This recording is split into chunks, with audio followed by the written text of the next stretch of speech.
Greetings Mech Warriors, this is Stuart, Strategos level 3, and today we are going to be having a look at how you get into the world of BattleTech. Now maybe you're a brand new player who's seen these wonderful kind of big stompy mechs. Battle mechs are what we call big stompy robots, that's the brand name, so battle mechs. Or you may be a player who's played before, way back into the 80s or 90s when this game began, and you're coming back attracted by the resurgence of interest and new brilliant miniatures. So where do you get started in picking up this game? Well, it's a great product here, although strangely enough you don't need to buy it. It's called BattleTech Beginner's Box, and it includes a set of cut down rules. Now you don't get the full rule set in this, and you can't play a full game of BattleTech with it. It's very simplified, so you don't have some of the rules like internal structure damage and different things that are in the main game. But the main reason people buy this is because you get two brilliant miniatures for it. Since it's only in UK money, only about $18.99 or less if you get a good deal, getting two high quality plastic miniatures is really good. So in this you get the Griffin, and the Griffin you can only get in this. You can't get this in the other products. So although it's been released as a pewter model from Iron Wind Miniatures in America, this was the only place to get the plastic one in this set, so it's made it quite desirable. And you also get a Wolverine. There's our Wolverine there. So a really nice pair of mechs to get you started. And these have been painted up. They don't come like this. They're hard plastic miniatures, so not soft, they won't bend. If you need to bend or reposition anything, I didn't need to, but if you do, you have to apply some hot water just to soften them and you can move them, but these came perfectly well. They're not articulate, but they've got these brilliant poses. If you wanted to go out these miniatures with an X-Acto knife and lop off some arms and reposition them, it should be relatively easy to do so though. But the actual quality and detail of them are really good.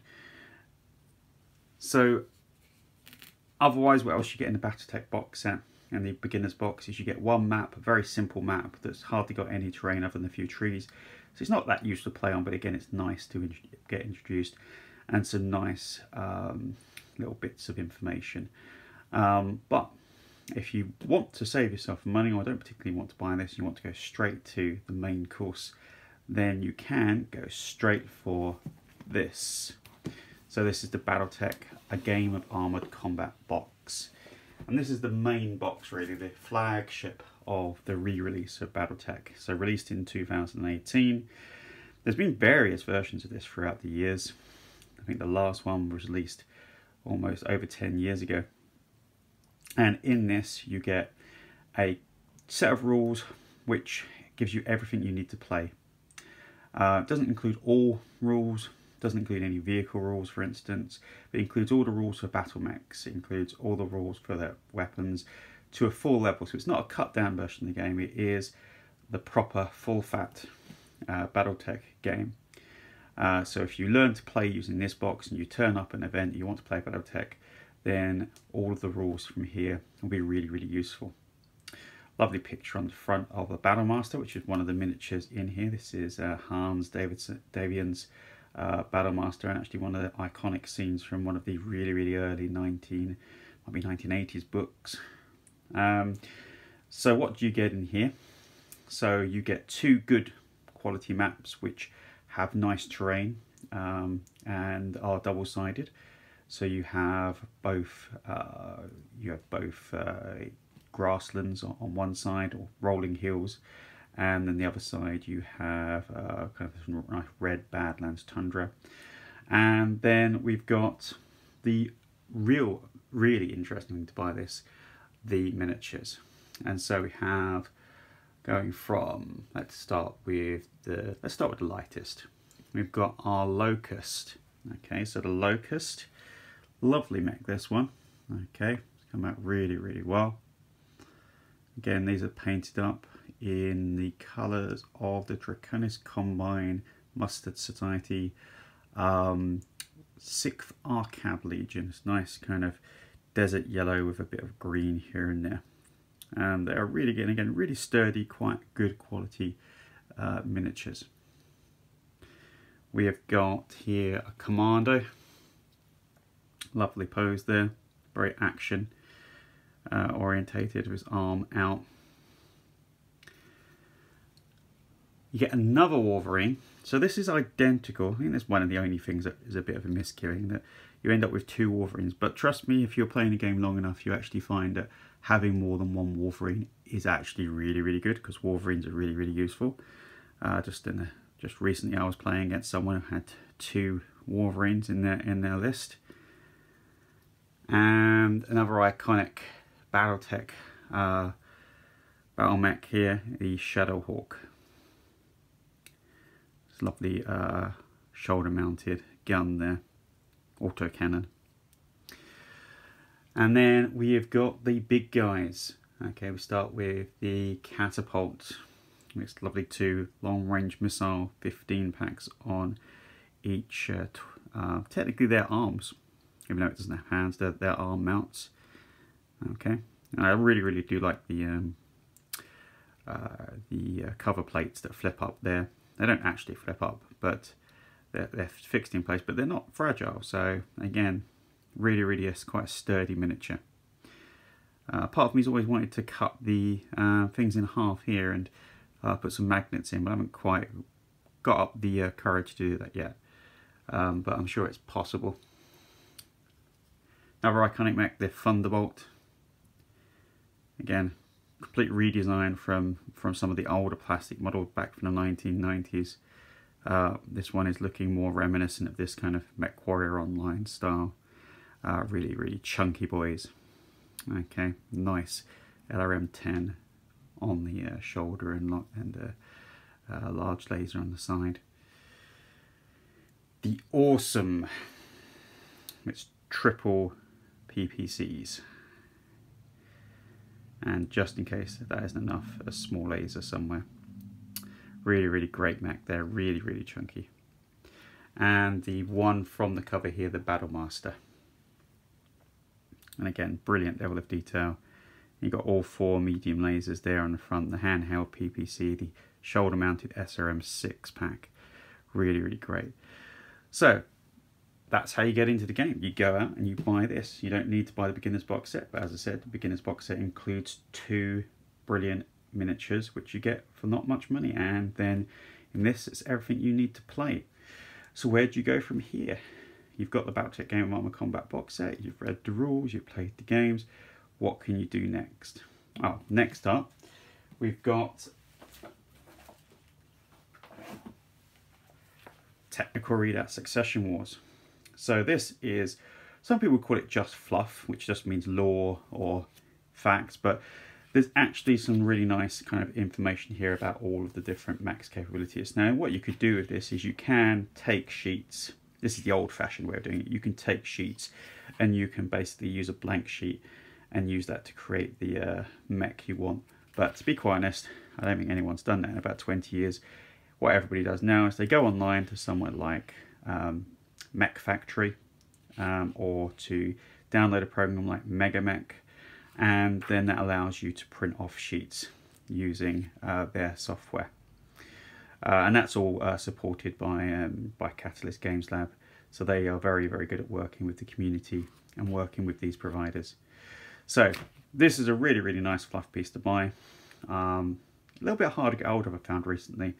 But this gives you all of the mechs in the what we call the Succession Wars era, the 3025 era, which is what the BattleTech Game of Armor Combat box set is based in. So those people who played in you know, back in the 80s and 90s and thinking, oh, where's all the advanced technology? Well, this is only the basic technology that was around when technology is becoming more and more uncommon. And so you get all of the basic weapons in here, which are available in that kind of time period of 3025. So from here, what else can you buy? Well, The next things you could buy, I haven't got these to hand, but I think I've got them just stored in my box. Okay, is you've got the maps, and you can see I've taken apart my box and put other things in here, and you can get 6 of these maps here, these paper maps, as part of the Grasslands map pack. And the Grasslands map pack has 6 double-sided maps. They've got lovely double-sided size there, which you can use just to enhance gameplay, have bigger games. So that's really, really good. And then in addition to this, you've got the next big step up. And so the next big step up is to go and buy the full rule set. Now, there are 2 ways you can get the full rule set. You can either get the full rule set through the BattleTech manual, which isn't as easy to find anymore, and hopefully they're going to reprint it soon, or this, which is Total Warfare. This probably, I think, in my opinion, is the best. Other people would disagree, but the BattleTech manual has only battle mechs in it, which why some people like it, whereas the BattleTech Total Warfare book has vehicles, infantry, it has all of the different things. It has aerospace in it as well, although even I don't really get too much into the aerospace. It's almost a separate game, but it's there if you're interested in looking at it. But I think the vehicles and the infantry are very much a really interesting part to get into the game, as well as the fact it has all of the rules for a lot of the more advanced weaponry as you move up into the next BattleTech era of the clan invasions. So that brings us nicely to then moving on to the clan invasion box. And I've already done my unboxing about the clan invasion box. So buying this alongside BattleTech Total Warfare is a great idea. Or buying clan invasion and a game of Armored Combat together. And then later on going to buy your BattleTech A Game of Armored Combat box set.